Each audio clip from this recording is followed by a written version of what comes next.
The furor over Rahul Gandhi's remarks on India's democracy made in the United Kingdom refused to die down, with Parliament repeatedly getting adjourned and the BJP accusing him of being anti India and of insulting India outside the country. I'm Barkha Dutt, you're with the Mojo Story. Our focus today is on the political aftermath of those comments made by Mr. Gandhi in a series of public events, both at Cambridge University and in London. Rahul Gandhi, speaking to the media today, criticized the fact that he's not being allowed to rebut what he's being accused of on the floor of the House. He called it a test of democracy that he be allowed to speak inside Parliament. BJP's top leadership has targeted Mr. Gandhi, accused him of insulting the country with his remarks outside of India on Indian democracy. Rahul Gandhi has called this allegation a distraction.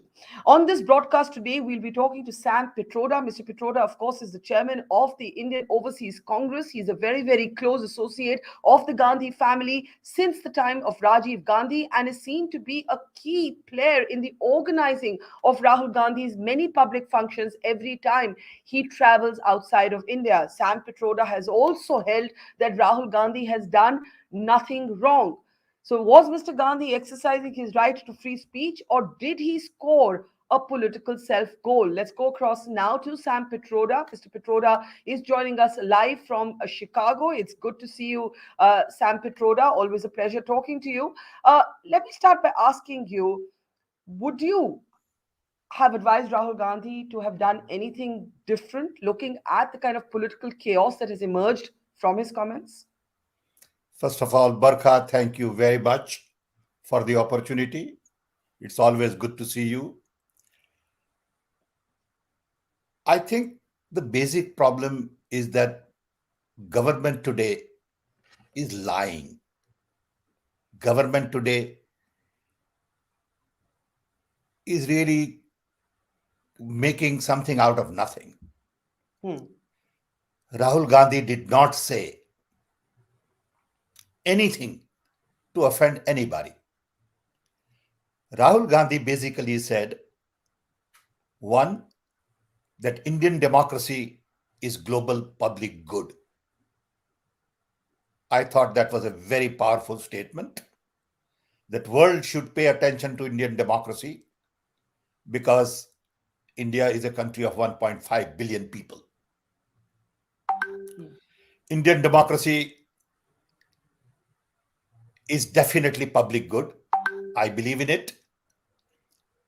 And I think people need to be reminded of that. Right. Second thing he said is that Indian democracy is under strain. He's not allowed to speak. ED is sent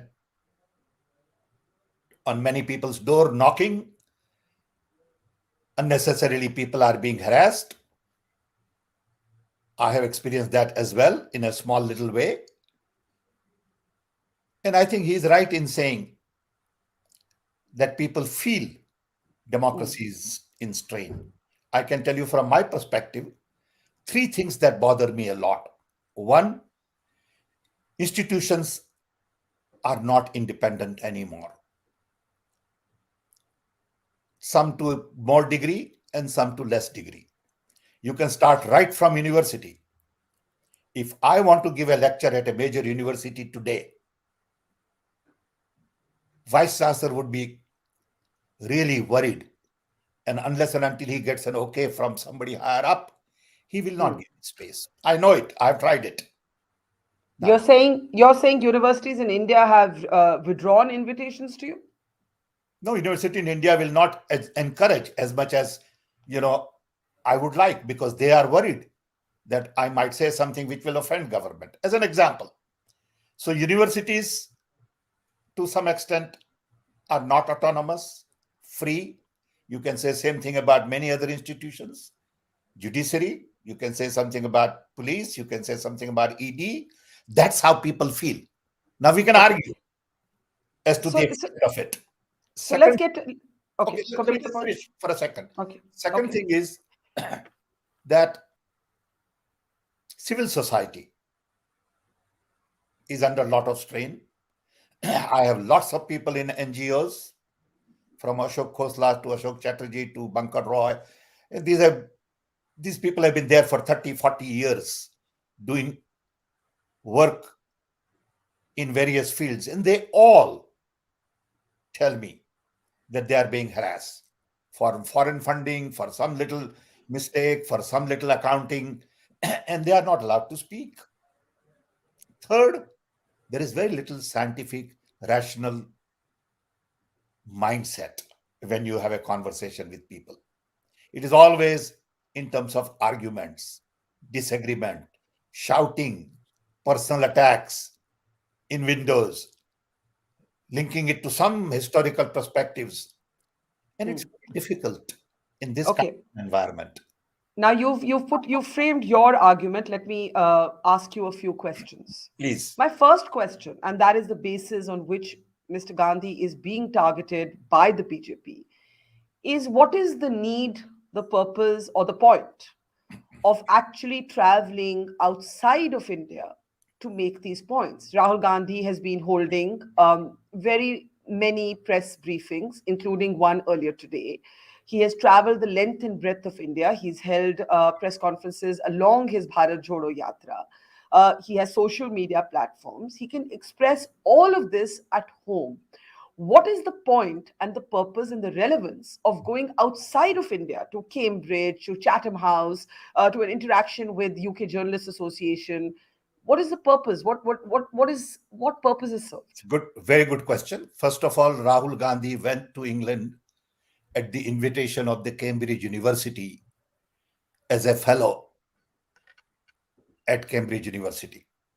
He did not go to give a talk just at Chatham House. But since he was there, and since it was a weekend, Saturday, Sunday, and Monday, I thought it would be a good opportunity to meet with lots of other people, because Congress party is a national party. We have been in power for many years, and we have our own connections with various other international organizations. We are not a regional party. So it is fair for us to go meet people all over the world, not just in UK, but in EU, in Australia, in England, in US, Canada, everywhere. We do that as a regular sort of event if it is possible. Indian Overseas Congress is in 32 countries with offices, people. They also want to meet Rahul Gandhi. So it's not that you went to make a point somewhere. While you were But there, you made a point. There is a big difference. And there is nothing wrong, according to me, in saying things about India in foreign countries. Who came up with this idea that you can't say anything let, against? let, let me give you an analogy from the country you're in right now. You're in Chicago right now, you're in the US right now. It is a long tradition of American leaders that when they travel outside of their shores, they do not debate or discuss or deride the politics of those that they may disagree with vehemently otherwise. I remember Obama coming to India at one point He and is not in wanting to power. talk He about Trump. represents government. Obama represented government. Obama was in power. A senator going is different thing than president going. So Mr. Gandhi is a member of parliament. so fine, it's okay. He decided to do that. That's perfectly all right. That's what democracy is all about. I mean, how could a nation like India get insulted by a comment? I mean, what kind of a nation is that? India is too big to be insulted by anybody. India is too powerful, is a great civilization. Nobody can insult India. I mean, what kind of a notion is this? I would agree with you that India is much too big, robust a democracy to Absolutely. be Absolutely. It's injured. okay. But would you say, because you just said what's the big deal in talking about India outside India? Is it then your argument that what you would say at home and what you would say outside is the same? Are there certain things that we keep for arguments within ourselves and not for outsiders? No, Barkha, in an interconnected world where all 8 billion people are basically connected with hyperconnectivity, there is nothing local anymore. This interview that you and I are having will be seen in Australia will be seen in Africa, will be seen everywhere. So what are you talking? Okay, the world has changed. Let's realize that there's nothing like local and there is nothing like national. It's okay to have a conversation. What's the big deal? Do you feel that many people will not see it like that? And I'll tell you why That's they their may not. privilege. That is their Let privilege. Look at Rahul Gandhi's country where he made, I beg your pardon, the country where Rahul Gandhi made these remarks was the United Kingdom. Now, in the United Kingdom, I don't know if you've been following this controversy, but the BBC made one of their sports presenters go off air for a tweet that he did on the refugee policy of the Conservative government. The BBC eventually had to eat crow and restore that particular anchor, Gary Lineker. I bring this up because in India, many people believe that the West has too many structural hypocrisies of their own to be commenting in a sort of lofty way on Indian democracy. So when Rahul makes these remarks, there's an anti-colonial history, Sam. There's that sense of the Western world being No, I think we hypocrites. are too sensitive to all this petty stuff. Anti-colonial history is gone. I am who I am. We're I am 75 years free. old. It's not that far back. Yeah, that's okay. That's all right. But that's history. Even if it is 5 year old, it's history. Okay. I got to look forward. I'm not interested in looking backward. I don't have eyes in the back. I have eyes in the front. So So you are I am saying very borders quickly. don't matter, borders don't matter, national identity doesn't matter, national No, it pride doesn't matters to matter. your point. It's not that black and white. Okay. It's not that black and white. It matters when somebody attacks us as a border, it matters. Okay. So you can't make a blanket statement. Nothing in this world is black and white. Everything is about gray. There is no sense in taking very strong position on issue. I think we just go crazy with taking strong positions, jumping over people. The basic problem here is, Barkha, that everybody gangs up on you. It is a well oiled, well structured, well orchestrated machine that start criticizing you, from a film actress to politician to businessman. Everybody is being asked to go criticize Rahul Gandhi systematically. Every channel carries for 3 days nothing else except Rahul Gandhi's comment. Come on, country has a lot of other things to worry about. But Getting this water is I money. don't care. I'm not going to speak for the channels, but Rahul Gandhi's Bharat Jodo Yatra got enormous media attention and Good. praise even from his That was fiercest good. critics. That was good, but not as much as they should have at the national television channels. Social media gave a lot of attention, but I never saw on national television every day a report on Yatra. Okay, let There is me a let me difference. let me play for you just a very short clip of an exchange that one of the people who came out to listen to Mr. Gandhi. You may have seen this clip; it's gone quite viral on social media.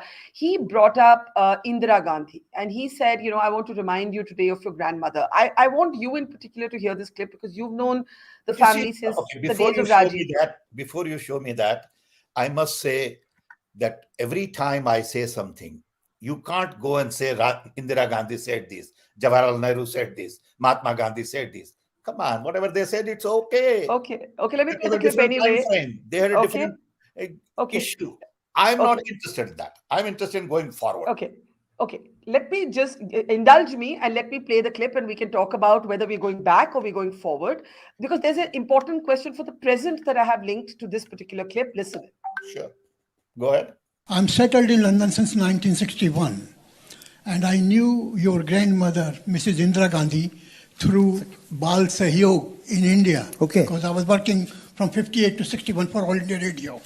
And then your great-grandfather, Pandit Nehru, through Bharat Yuva Samaj. You met him? Yes, I met him. I used to go to Trimurti House to get their signatures, etc. Okay. Because I had a bicycle, and they were just near All India Radio, all these organizations. So what was your experience in meeting him? What did you think? Pandit Nehru was a great man. I always touched his feet, and he always blessed me.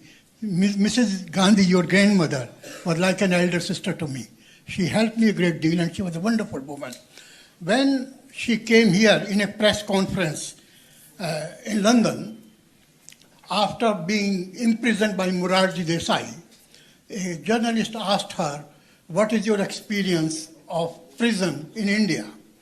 And she said, "I don't want to talk anything bad about India in this conference." Now you are being constantly attacked in the Indian media for your Cambridge lecture.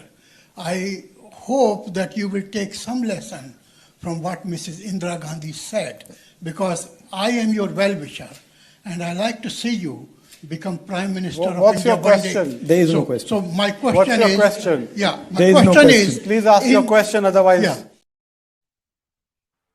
Okay, that clip basically has this elderly man saying you could learn from your grandmother, and I brought this up because I was looking through the archives and I found that in the 1970s, Indira Gandhi basically called out foreign interference. At every press conference, she would say, "We will not allow them to comment on us."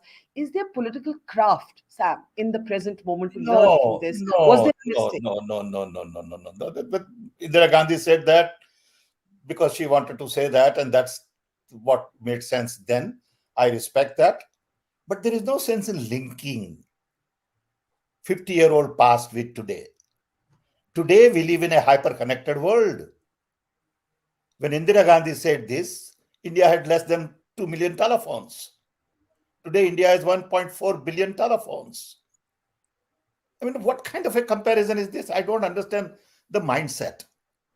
I mean, we are making two and two into something totally different.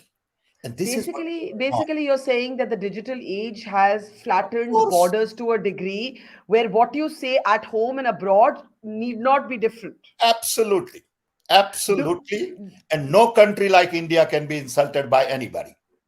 but do I mean, you if somebody can think, insult India, boy, you got to be very powerful person. do I you don't know of think, anybody in the world today who can insult India. do you think politically this is how it will go down? Because what has happened in Parliament So that is that people on behave a platter, there has been an issue for the government to target you with. no, all they are doing, Barkha, is very simple. They are diverting attention from real issues on the floor, which has to do with one, Adani, two, unemployment, three, inflation, four, women's violence, security. There are so many issues in the country. All the promises government made, what happened to it? Prime Minister of India goes abroad and Prime Minister has also said things. I've seen some clips somebody sent me yesterday where Prime Minister on his trip to Korea and other places have said similar things. When Prime Minister of India gets up and says that nothing got done for 70 years, he's insulting me also. Because we did a lot of work on telecom, technology missions. What do you mean nothing got done? How dare you say that? That's okay. If I say something, it's not okay.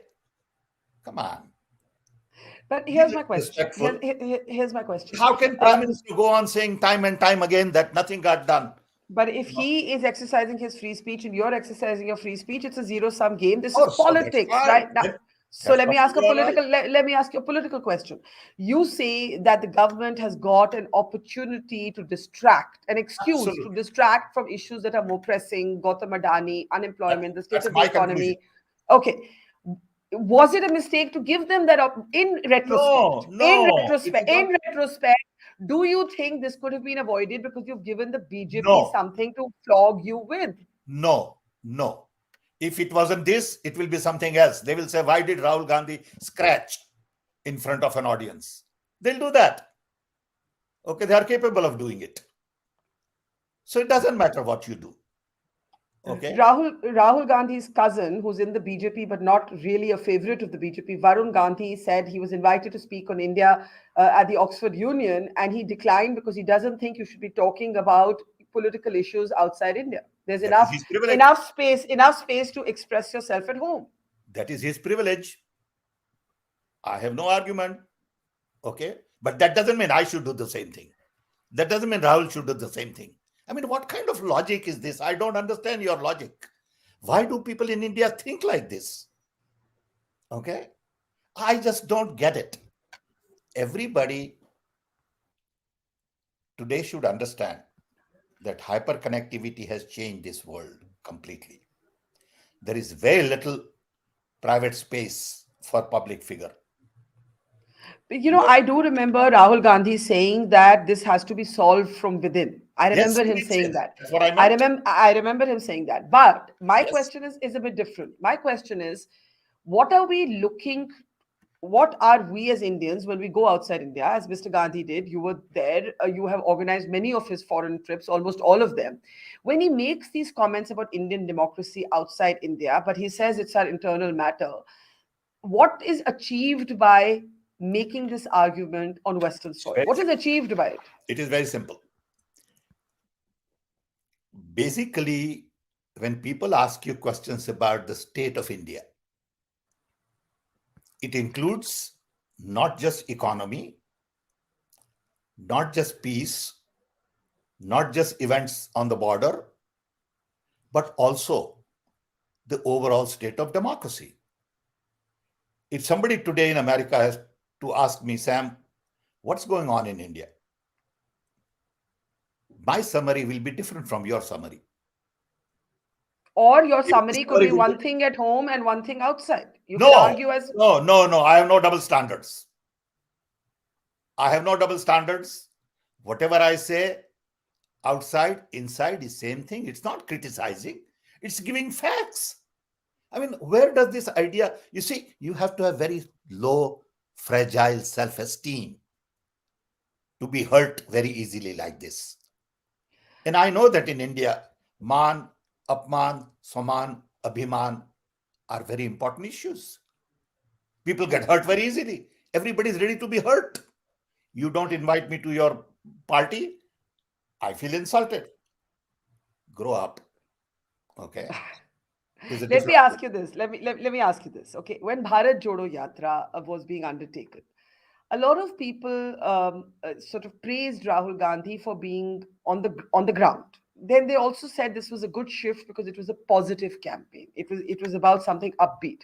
When you talk about what you see as the state of Indian democracy, the institutions, and so on, you're again running something negative that many Indians might process as being negative about the country, not even negative about the government. Do you think this was politically smart? No. It's not a question of politically smart or not. It's a question of facts of life. You can't hide things under the rug. Somebody has to face it. Somebody has to tell about things the way they are. We are a very large, very powerful, very respectful civilization. This civilization cannot be hurt by somebody saying something in England or France or Germany. People are petty that they feel they are hurt. I, as an Indian, I'm very proud. And I don't think India can be hurt by anybody. There is nobody capable of hurting India. See, when I get hurt, that means I want to be hurt. Mm. But what about the Nobody can Western hurt me. stereotyping? You What cannot about the insult me. Western? What about? There is no way, let me tell you, there is no way you can insult me unless Yeah. I want to be insulted. Okay? So all these people are ready to be hurt. And now they are hurt. Too bad. But it's a little. What about stereotyping by the West of India? And I ask you this because, for example, Yes. I could go to the United States of America and talk only about gun violence, anti-abortion rights, violence You're right. against Nobody will bother blacks. you. Nobody will Nobody will hurt bother me. But there's granularity. There's a lot to America, right? There isn't just three things. But you. I But could it's make it okay. all about those three things. Yeah, but it's okay for you to talk about gun violence and not talk about, prosperity. It's okay. It's perfectly all right because you decided to focus today on gun violence. I live in Chicago. I've lived here for 60 years. Gun violence in Chicago hasn't changed in 60 years. Every year, 700 kids die, mainly during summer. I talk about it all the time in America. I talk about this in my lectures. That doesn't mean I disrespect America. That doesn't mean I'm negative about America. How do you come to these conclusions? I don't understand. It's Okay. okay for me to talk about these things. So no regrets. We speak. No No regrets. regret at all. There None might there at all. might there might be people in the Congress who will have Okay. misgivings about what's That's their happened. privilege. That's their privilege. It's unfortunate they think like that. Maybe they'll grow up someday. You don't think that this was a mistake? No, not at all. Not So hold how on. Telling truth. You think telling truth is a mistake? yes, but this is a truth that will be debated, that is debated. We have many I arguments know they over are the making, as I told you earlier, they are making unnecessarily issue out of nothing to divert public attention. no, I'm saying even what you believe to be the state of Indian democracy Right? is something on you have to convince the people of India before you have to convince the No, people of the no. United Who Kingdom. told you that I have to convince people of India before I make a comment? I mean, what kind of a logic is this? You mean I can't make a comment about something before No, spending of my course time you in can. convincing No, people of of course you India? can. But if you're not looking for outside powers and Doesn't protagonists matter. to No, have an opinion or an intervention, then isn't that conversation much more critical to have at home? no. You could have it at home. You could have it abroad. You could have it online. Okay, you could have it in a regular uh, tea party at home. You can have it anywhere. What's the problem? What do you think Rahul Gandhi should or will do now? He should do whatever he is supposed to do and whatever he feels like doing. He knows he's a leader. He's, well educated, respected man. He knows what he has to do. You may not agree with him. That's a different issue because he's not like everybody else. I know working with Rajiv Gandhi, we had same issue. People used to say, oh, Rajiv Gandhi is not a real politician. What do you mean? It means you have to lie. It means you have to be connive. It means you have to be manipulative. It means you have to cheat. No, that's not the kind of person he is. So you do not believe there will be any political setback to Mr. Gandhi over these comments that How could be could there be presented? political setback for telling truth? It will be sad for India if there is a political consequences for telling truth.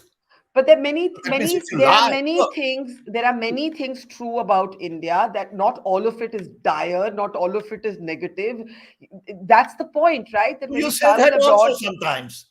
So you say that also sometimes. What's the problem? The fact that Indians are, very successful abroad, he has said that. Nobody commented on that. are Of you missing the pulse of how most Indians see themselves today? course I understand. Of That's the course I point. understand. I'm not an idiot.